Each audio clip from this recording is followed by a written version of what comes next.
జువ్వలదిన్నె బోట్ల మాయం వ్యవహారంపై తనపై వస్తున్న ఆరోపణలకు బీదా మస్తాన్ యాదవ్ గట్టిగా కౌంటర్ ఇచ్చారు.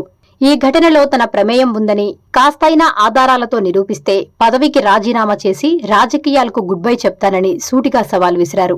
నెల్లూరు నగరంలోని తన నివాసంలో ఆదివారం జరిగిన సమావేశంలో మాట్లాడుతూ కొందరు రాజకీయ ప్రత్యర్థులు కావాలనే కుట్ర పన్ని తనపై దుష్ప్రచారం చేస్తున్నారని మండిపడ్డారు. అసత్యాలతో రాజకీయ లాభం పొందాలని చూస్తున్న వారి ఆటలు ఎక్కువ రోజులు సాగవని హెచ్చరించారు. నిజాలు బయటపడి ఎవరు నిజమైన వారు, ఎవరు కుట్రదారులో ప్రజలకు త్వరలోనే తెలుస్తుందని స్పష్టం చేశారు.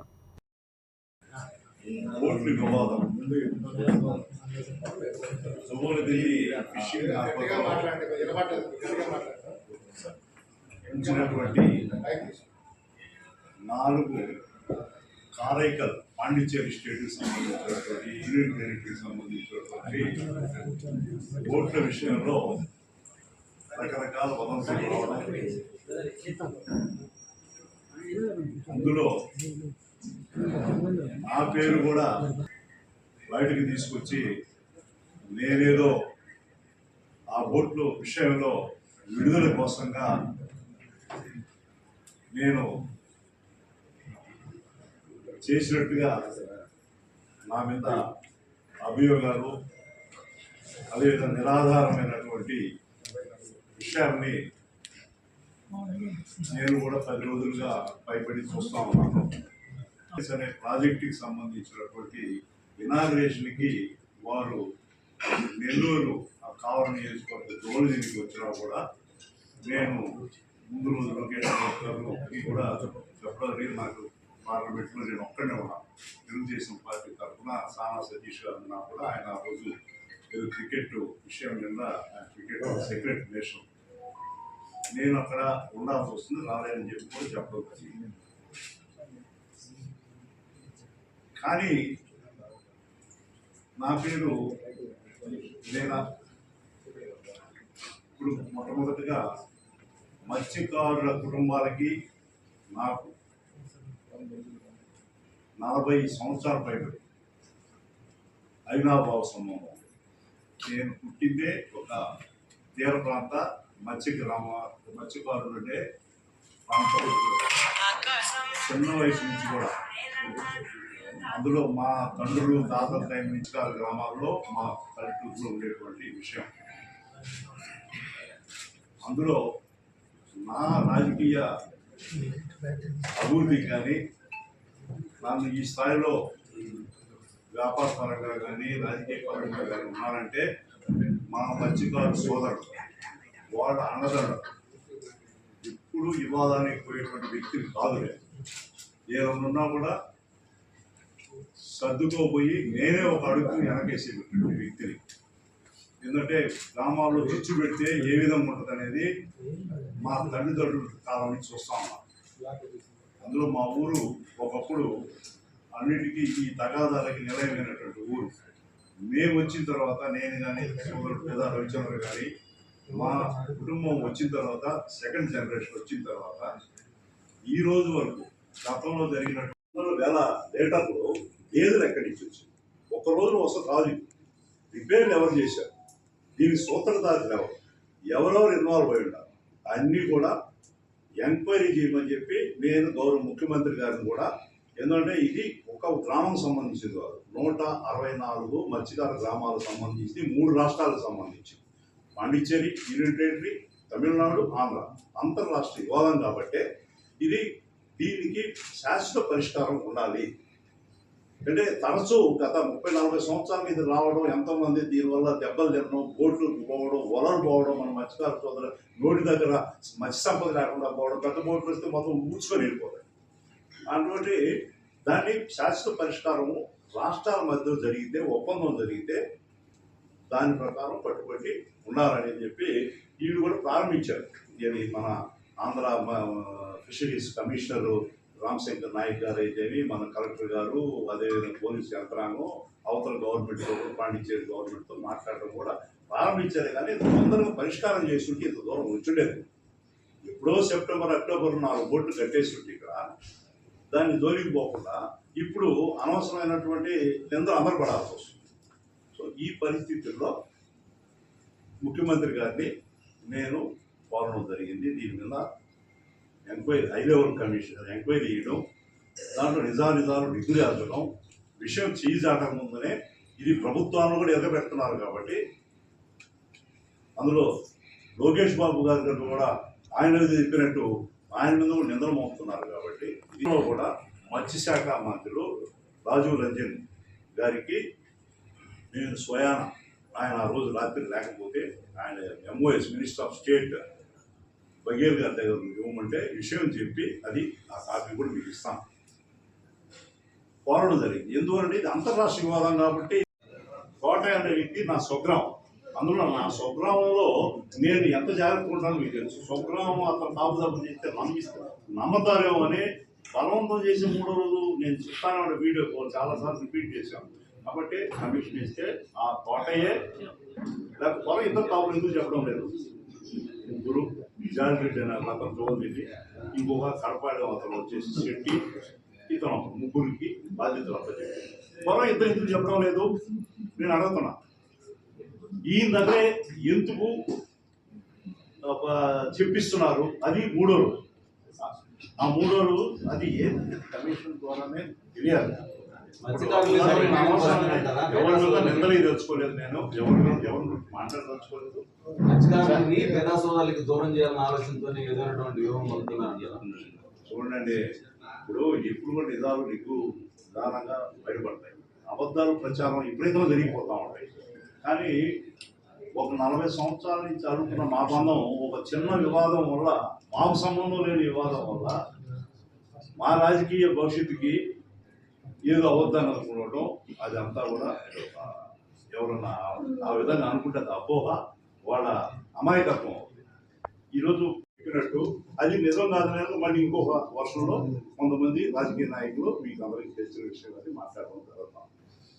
కాబట్టి ఇది రాజకీయాలకు సంబంధం లేదు. మత్స్యకారుల జీవనానికి వాళ్ళ భద్రతకి సంబంధించిన విషయం. అటువంటి విషయంలో ఏ రాజకీయ పార్టీ కానీ వాళ్ళ జీవితాలతో చెలగాటం కరెక్ట్ కాదు. నా జీవితంలో నేను ఏ రోజు కూడా ఇటువంటి విషయాలు జోక్యాన్ని కూడా చేసుకోమన్నాను. నేను అంటే వాళ్ళకి ఇబ్బంది పెట్టింది. అందుకే వాళ్ళ వల్ల నేను ఈరోజు రాజకీయంగా ఈ స్థాయిలో ఉన్న వ్యాపార పరంగా కానీ అందులో మాకు గ్రామాల్లో వాళ్ళతో సత్సంబంధం ఉన్నాయి.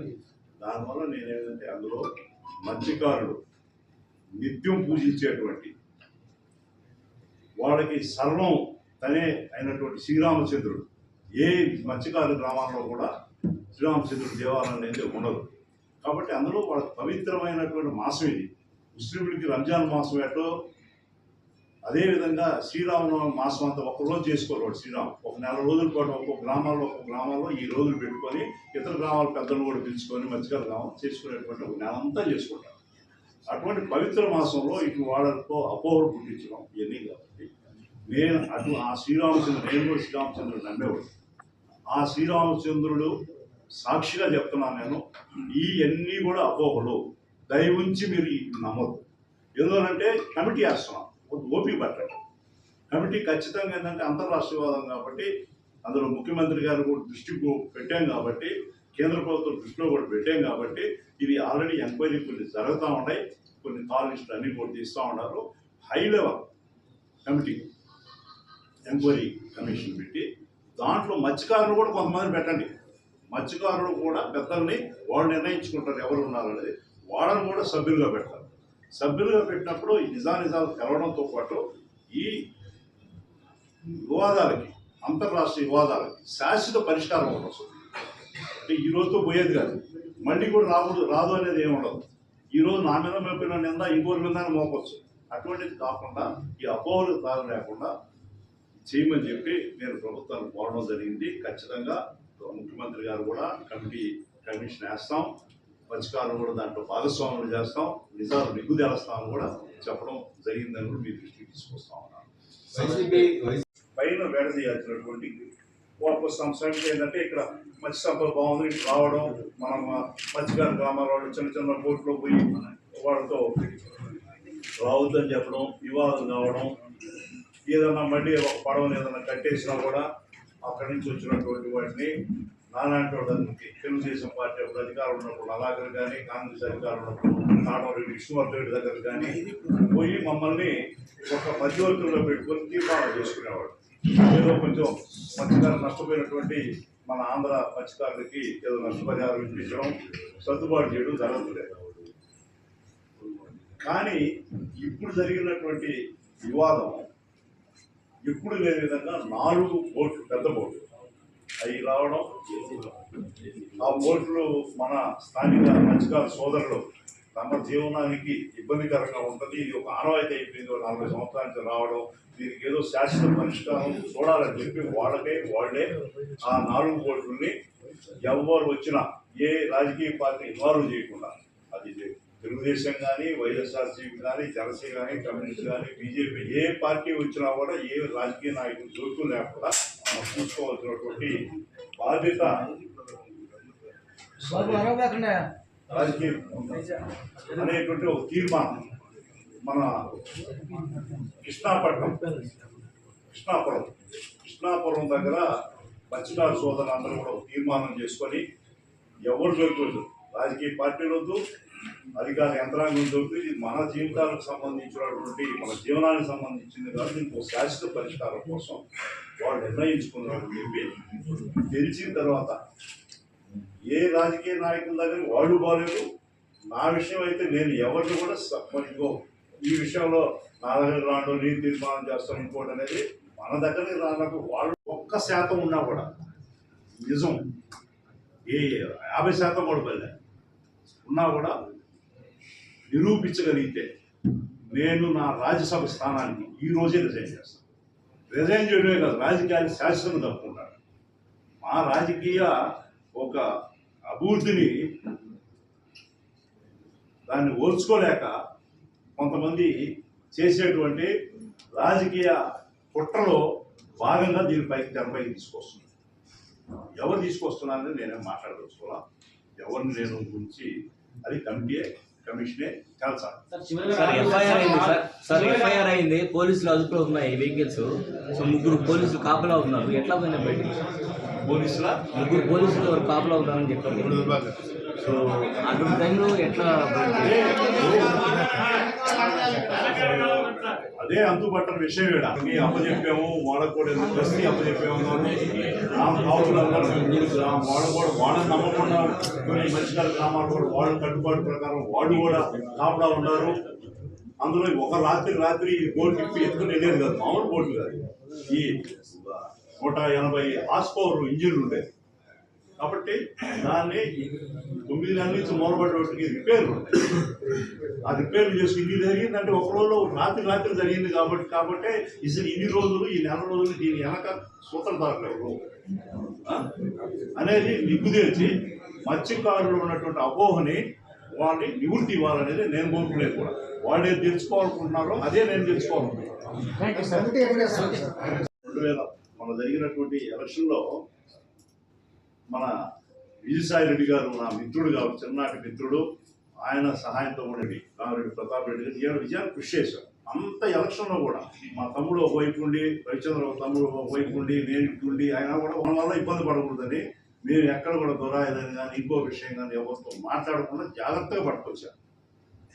అదే బాధ్యతతో రవిచంద్ర కూడా బాధ్యతగా తీసుకొని అవతల ఏమి చిన్నగా, ఎందుకంటే మాకు తెలుసు అది ఒక్కసారి చిచ్చు పెట్టామంటే అది ఒక రావణాకాశం మాదిరి చదువుకుంటుంది అనేది ఇప్పుడు చూస్తూ ఉంటాం. ఏమి లేని దాన్ని రోజుకొకటి సృష్టించి ఈ విధమైనటువంటి చెలవలు బలంగా చేసి వాళ్ళ జీవితాలతో, పేదల జీవితాలతో, సముద్రాన్ని నమ్ముకొని బతికేటువంటి మత్స్యకారుల నోడు కొట్టడం తప్పితే ఇది ఏమీ లేదు. చూడండి, దురాయిలు వేసుకుని వేటకు పోవడం లేదు. అందులో రేపు ఏప్రిల్ 15వ తారీఖు నుంచి వేట నిషేధ సమయంలో వాళ్ళు ఈ విధమైనటువంటి ఈ 10 రోజులు ఏం చేసినా వేట చేసుకుని వాళ్ళు జీవనం గడుపుకోవాలి. అటువంటి వాళ్ళని జీవనాన్ని కూడా వేట పడిపోనివ్వకుండా వాళ్ళు పాపం వాళ్ళ కట్టుబాటు ప్రకారం కట్టుదిట్టం చేసుకొని ఈ నిజాలు తేలాలని వాళ్ళు ఉన్నారు.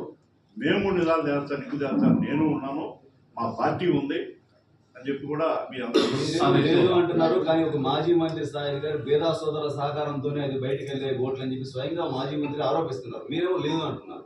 ఎలా చూడాలి? ఆరోపణ వేరు, వాస్తవాలు వేరు. ఇప్పుడు మీరు చెప్పేసి ఇది వదిలించి మస్తానరావు ఎందుకు ఇంకా ఇక్కడ బోట్లు ఈ అడ్డము ఎందుకు జడ్డి కూడా మనం తొందరగా ప్రారంభించాలి కదా ఇవన్నీ అన్నట్టు నేను పక్క రోజు యంత్రాంగం చేశారు కదా అది వాస్తవం కాదని తెలిసింది కదా. తర్వాత ఏం పెట్టారు ఇప్పుడు అయ్యని కేంద్ర ప్రభుత్వం ఎందుకు రాష్ట్ర ప్రభుత్వం ఎంక్వైరీలు దేనికి ఓటుతో పోయే దానికి గొడ్డలతో దేనికి ఆయన బ్యాంక్ అకౌంట్ తీయమనండి ఆయన డేటా కాల్ తీయమనండి నేను రెడీగా ఉన్నాను కదా రెడీగా ఉన్నాను కమిట్ చేస్తే అన్నీ బయట పెడతారు. ఈ రోజు కూడా నాది ఈ రోజే ఇమ్మన్నా కూడా కలెక్టర్ గారి దగ్గర ఎస్పీ దగ్గర ఈ దగ్గర ఎక్కడేమన్నా ఇస్తాను. నేను కానీ నా కుటుంబ సభ్యులు ఎవరి ద్వారా నుంచి ఒక పైసా ఎక్కడికన్నా ఇటువంటి విషయాలకు సంబంధించి పోయినా అతను నాతో 6 నెలల లోపల ఆ తోటయ్యని అతను మాట్లాడున్నా నేను చూశా. అతను 2 రోజులు ఏం మాట్లాడలేదు.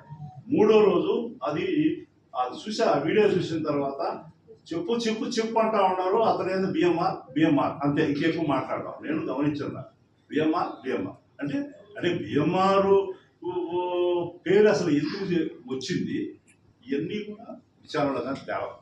ముఖ్యమంత్రి గారు వస్తున్నారు అంటే సాగర్ డిఫెన్స్ అకాడమీకి అక్కడ పొరపడి తర్వాత మత్స్యకారుల సమస్య రెండింటి మీద మాజీ ముఖ్యమంత్రి జగన్ అక్కడ ప్రశ్న పరిస్థితులు ఉంటున్నారు. మీరు ఏమి వివరణ ఇవ్వబోతున్నారు? అక్కడ ప్రైవేట్ అంటే కంపెనీలు ఆహ్వానించడంపై దీని తర్వాత మత్స్యకారుల సమస్యలపై రేపు మాజీ ముఖ్యమంత్రి వచ్చే దానిపై మీరేం? సాగర్ డిఫెన్స్ అనేది వేరే రాష్ట్రాలు పోటీ పడినా కూడా లోకేష్ గారు చేసుకుని ఏంటంటే రూరల్లో కానీ అన్నింటిలో కూడా ఎఫ్ఐఆర్ కూడా వేస్తున్నారు. దాంట్లో ఏం వేశారు? ఇది పాండిచ్చేరి కారైకల్ స్టేట్కి సంబంధించినటువంటిది. కారైకల్ వచ్చి పాండిచ్చేరి యూనిట్ రేట్లో కేంద్రపాలిత ప్రాంతంలో డిఎంకే కూడా సంబంధం. ఎందువల్లంటే అది రంగస్వామి గారు ముఖ్యమంత్రిగా బీజేపీ సపోర్ట్తో ఉండేటువంటి ప్రభుత్వం కాబట్టి ఇది ఎఫ్ఐఆర్ కూడా క్లియర్గా ఇది పాండిచ్చేరికి సంబంధించిందని 2 ఎఫ్ఐఆర్లు ఉన్నాయి. అటువంటప్పుడు నేను మద్రాసులో ఉంటున్నాను కాబట్టి నా వ్యాపారాలు అక్కడ తమిళనాడులో ఉంటున్నాయి కాబట్టి నన్ను గౌరవ స్టాలిన్ గారు పిలిచి మాకు ఎలక్షన్ ఉన్నాయి ఇది తొందరగా ఏదో ఒకటి చేయి మస్తానరావు అని చెప్పినట్టు దాన్ని రకరకాల రంగులు పూసి నా ఫోటోలు ఆయనతో జనరల్గా ఇప్పుడు కాదు 30 సంవత్సరాలు నాకు పరిచయం. ఆయన మా ఇంటి ఎదురుగానే టీఎస్పీ సొసైటీలో ఇద్దరం వాకింగ్ చేస్తాం. వాకింగ్ చేసుకున్నప్పుడు జనరల్గా అయిపోయిన తర్వాత కూర్చొని ఆయన అందరితో వచ్చి పిచ్చాపాటి మాట్లాడుకొని ఇది కాఫీ టీ ఇస్తారు అంతే. అంతవరకు కానీ రాజకీయాలు సంబంధం లేదు. ఒకవేళ ఉన్నా కూడా గౌరవ తమిళనాడు ముఖ్యమంత్రి గారు నాతో ఎందుకు చెప్పాలా? నేరుగా వారు ఆంధ్రప్రదేశ్ ముఖ్యమంత్రితో మాట్లాడుకొని వాడు ఏం కొత్త ఇంకా డిఎంకేలో అప్పుడు డిఎంకే కూడా అందరూ భాగస్వామి పక్షాలు ఎన్డీఏలు ఉండేది గతంలో. వాళ్ళే కొత్తగా చంద్రబాబు నాయుడు గారు కన్వీనర్ ఉన్నారు. వాళ్ళు దాంట్లో క్యాబినెట్లో ఉండేది ఎన్డీఏ క్యాబినెట్. ఇప్పుడు సహాయం కోరాల్సిన పరిస్థితి కాదు వాళ్ళు.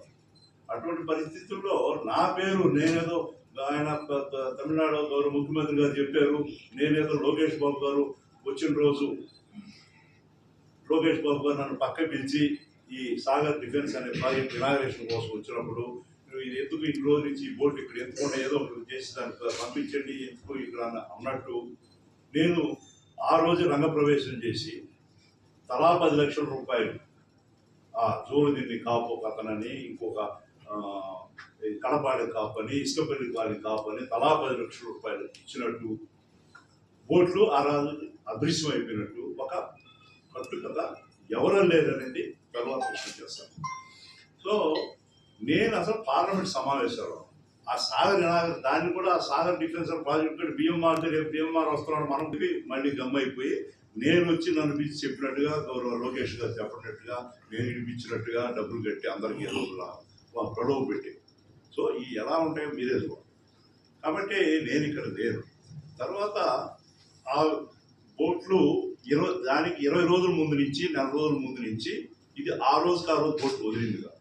ఎందుకంటే ఆ బోట్లు 6 నెలల పై నుంచి ఆగిన బోట్లు ఇప్పుడు కానీ అక్కడి నుంచి కారైకల్ నుంచి వచ్చిన ఓటర్ నేను కూడా నాకు వచ్చిన సమాచారం ప్రకారం అక్కడ బోట్ ఓనర్ కావలి రాజ్యంలో దిగి 1 నెల రోజుల నుంచి వాటిని రిపేర్ చేసుకోవడం ఎవరితో స్థానికుల సహాయంతో లేకుండా ఉంటే జరగదు. ఆ స్థానికులు ఎవరనేది తర్వాత ఎంక్వైరీలో తేలుతారు. సో ఈ విధంగా దానికి రిపేర్ చేయించుకోవడం మోటార్లు రిపేర్ చేసుకో లోకేష్ బాబు గారు రాకముందు నుంచి జరుగుతుంది. లోకేష్ బాబు గారు ఏ సంబంధం లేదు. సో అటువంటివి జరుగుతున్నప్పుడు ఒక పోలీస్ యంత్రాంగం కానీ పోలీస్ ఎఫ్ఐఆర్ ఉన్నాయి, అందులో 3 పోలీసు వాళ్ళు కాపలా ఉన్నారట. అందులో 3 కాపులు నేను అనుకోను. ఎందుకంటే ఇది రాజకీయాలకు సంబంధం లేదు, బయటకు వచ్చినా ఏమన్నా నేను ఆడ రాజీనామా చేశాను, గౌరవంగా వచ్చి మళ్ళీ వచ్చి ఇక్కడ రియల్ అయ్యాను. నేను పార్టీ మారింది కూడా కాదు, పార్టీ కాడ వాడు ఇచ్చినటువంటి దానికి గౌరవప్రదం ఉంటుందని అంత సెన్సిటివ్ ఉంటాను.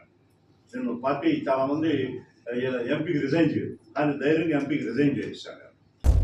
Please subscribe SS News AP.